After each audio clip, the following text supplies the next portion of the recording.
Da semana. O nosso tema de hoje é como as grandes mudanças do mundo vai afetar a sua vida, da sua empresa. O nosso tema é a sustentabilidade, desde a sua empresa até a mudança mundial. Para tratar do tema, a nossa convidada de hoje é a doutora Mônica Kuglianskas, especialista em sustentabilidade da FIA. É um prazer tê-la conosco. Prazer é meu. O que é a sustentabilidade geral? Então, o conceito de sustentabilidade, na verdade, ele vem da ideia do desenvolvimento sustentável, né? Há muitos anos, lá nos anos 80, mais ou menos, as Nações Unidas fizeram um relatório, conhecido como Relatório Brundtland, onde foram identificados várias questões para o desenvolvimento dos países, das empresas, e se chegou à conclusão de que a gente estava indo em direção a um desenvolvimento que estaria utilizando muito mais recursos do que aqueles que nós temos disponíveis. De uma forma genérica, a gente costuma dizer que nós estamos usando vários planetas quando a gente só tem um, né? São recursos naturais, questões humanas, né? Então, a ideia do desenvolvimento sustentável é aquela onde as empresas, as organizações podem se desenvolver, mas sem destruir recursos para que as próximas gerações tenham as mesmas chances, as mesmas oportunidades de se desenvolver quando chegar a vez deles, né? Bom, na verdade, hoje no mundo existem os megatrends. É isto? É. O que é isto e como é que isto afeta as empresas? Então, dentro desse conceito de que nós temos recursos finitos, né, que nós não temos vários planetas para se desenvolver, uma das grandes afetadas por isso, uma das grandes responsáveis por isso são as empresas. Então, a sustentabilidade corporativa vem dessa necessidade de responder a esse excesso que nós criamos nos últimos anos, por esses modelos de negócios, onde as empresas se desenvolvem, elas têm o seu lucro baseado no uso de recursos que às vezes não são renováveis, que pertencem a todos, né? Então, por exemplo, o conceito de externalidade, né? Uma empresa que obtém seus benefícios, seus lucros, mas tem um impacto negativo, ou no meio ambiente, ou na saúde das pessoas, por exemplo, mas não arca com esse custo. Quem arca com o custo dessas externalidades somos nós, a sociedade, né? Os governos, os sistemas públicos, seja por uma questão de saúde, por exemplo. Se uma empresa produz um produto que afeta a saúde das pessoas, quem é que paga o tratamento médico dessas pessoas? Nós estamos falando como exemplo a indústria do tabaco, por exemplo? Exato. Por exemplo, a indústria do tabaco, ela, por muitos anos, por décadas, fez muito dinheiro, né, sem levar em conta o dano à saúde que fazia das pessoas. E quem pagava essa conta? Éramos nós, né, os contribuintes. A gente pagava, as pessoas iam para os hospitais, tinham que ser tratadas, e a indústria do tabaco só lucrava. Bem, se nós olharmos para esse conceito, isso começa nas grandes corporações, mas isso se estende para toda a sociedade, para grandes corporações, médias, pequenas, micro, sociedade civil, etc. Qual a sua visão disso? Como é que isto afeta diretamente no tempo as empresas? Então, essa questão das externalidades, né? As empresas usam recursos naturais, por exemplo, o solo, o ar, a água, e contaminam, né? Estragam esses recursos. Todos nós, as grandes empresas, as pequenas, médias e micros, e nós mesmos como consumidores, né? Temos um papel nesse lado negativo, né?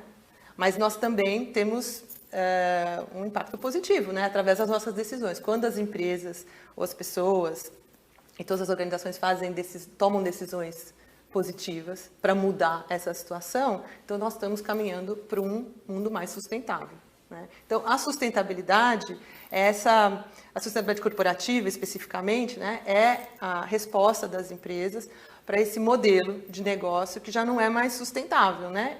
não só as empresas estão percebendo isso, mas os investidores estão cobrando das empresas que elas ajam de uma forma mais responsável. Os governos estão se atualizando e estão começando a cobrar. E a sociedade também está pedindo, né?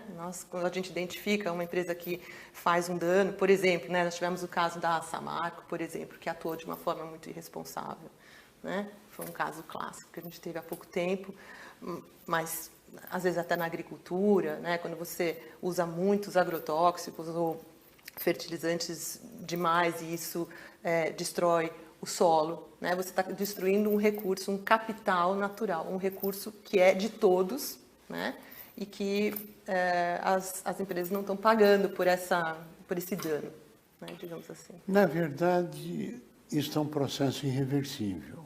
Isso é um processo que teve início lá na década de 80 e que, com o passar do tempo, cada vez mais as pessoas, as empresas, a sociedade como um todo querem melhores condições de vida, de produto, de satisfação, preservando ao máximo aquilo que é possível preservar.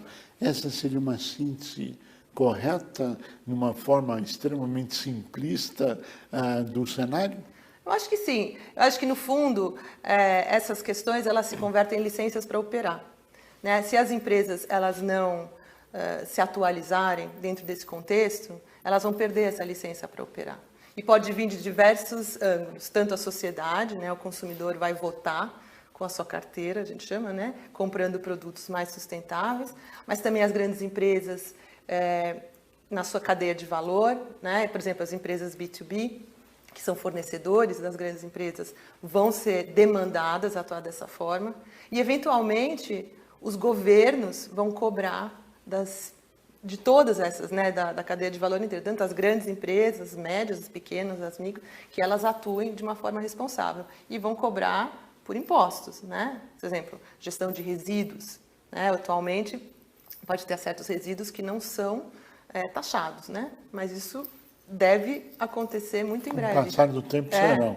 Muito em breve, rapidamente. Porque esse é o que a gente chama dos megatrends, né? É um megatrend global.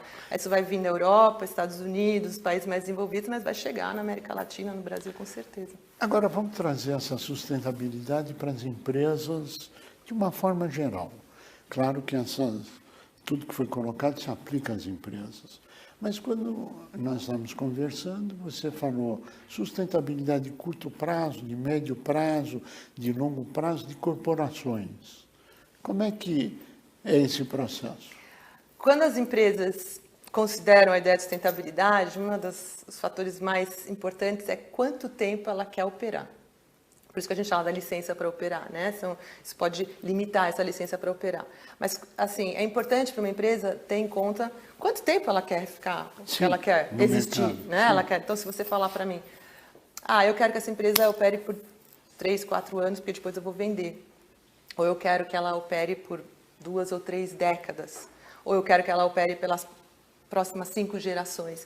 Então, essa ideia de perspectiva de quanto tempo a empresa vai operar é que vai gerar a base para uma estratégia de sustentabilidade. Quanto tempo você quer se sustentar nos negócios, né, digamos assim.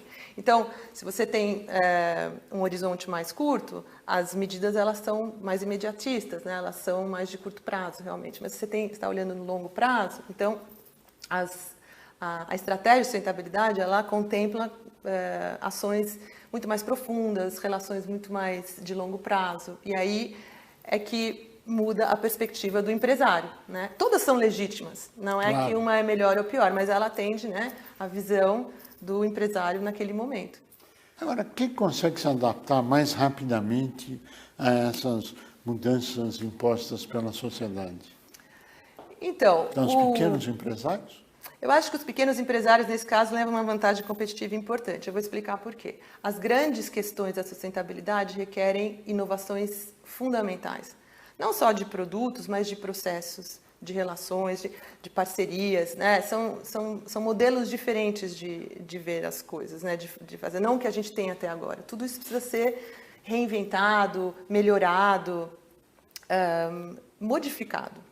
E as grandes empresas, elas têm um poder de um impacto grande, mas elas são mais fortes em inovações incrementais, né? Porque a inovação ela requer uma mudança de cultura dentro da organização, e isso é mais difícil. As pequenas empresas são muito mais ágeis nas mudanças, e por isso, através de uma liderança forte, que é o caso de um empresário, né, que é um empreendedor nato em geral, essas mudanças podem ser muito rápidas. Então, as inovações, que são as grandes soluções para as questões da sustentabilidade, elas podem acontecer nas pequenas empresas de uma forma muito mais contundente, muito mais rápida, e depois serem assimiladas por grandes empresas. É muito comum as grandes empresas buscarem parceiros inovadores que vêm de micro e pequenas empresas. A tendência doravante é carbono, a tendência mundial meio ambiente, dentro do conceito geral da sustentabilidade. Qual a tua avaliação disso? Olha, a gente acabou de ver uma mudança radical nos Estados Unidos, né, de um presidente negacionista para um presidente que está colocando a sustentabilidade no coração da sua administração. Nós temos agora, a ponto de acontecer a reunião do Acordo de Paris, a COP26. Então, assim, o mundo está agilizando muitas dessas mudanças, né? Então, por exemplo, a gestão de carbono, como é que isso vai ser, a precificação de carbono, são coisas que vão vir de fora, né? São decisões de grandes players, né, nessa área. Mas isso vai afetar, com certeza, num efeito cascata, rapidamente as grandes empresas, as médias, as pequenas e as micros, e todos nós. O preço das mercadorias vai ser impactado por o custo dessas externalidades, né? Todas essas emissões de carbono, de poluição, gestão de água e tudo isso, quando isso é colocado dentro da linha de resultados das empresas, né, da contabilidade das empresas, isso tem um impacto no preço dos produtos. Então, eu tenho certeza, eu não sei exatamente dizer quando, não é uma questão de se, é uma questão de quando, mas isso é um processo irreversível. É um processo irreversível. É questão de tempo, todos terão que passar por isso. É isso. Mas é uma grande oportunidade para os pequenos empresários, porque, justamente como eu falei, eles são capazes de mudanças muito rápidas, né? Então, as empresas que fizerem isso vão ter uma vantagem competitiva e vão estar adaptadas para essas mudanças muito antes daquelas que esperarem para ver acontecer.